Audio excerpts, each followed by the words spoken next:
pada 2 Januari 1492 Masihi atau lebih kurang 534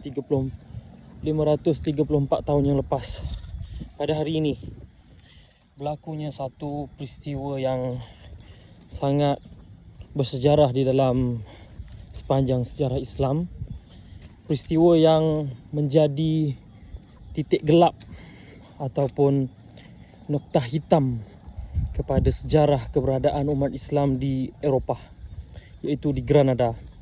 Pada hari ini, Sultan terakhir ataupun Raja terakhir daripada kerajaan Islam terakhir di Spanyol ataupun Al-Andalus, iaitu Abu Abdillah Muhammad As-Saghir ataupun Abu Abdillah Muhammad ke-12.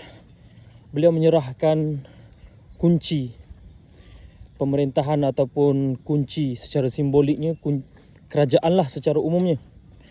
Beliau menyerahkan kunci kota Granada ataupun Istana Al-Hamra ataupun Alhambra yang berada di Granada sekarang kepada dua Raja Katolik, iaitu Isabella dan juga Ferdinand daripada Castile dan juga Aragon.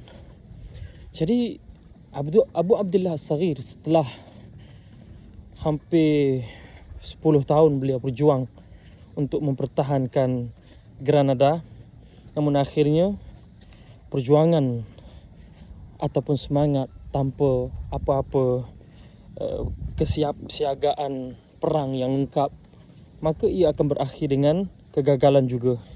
Itulah yang berlaku kepada Granada pada 534 tahun yang lepas.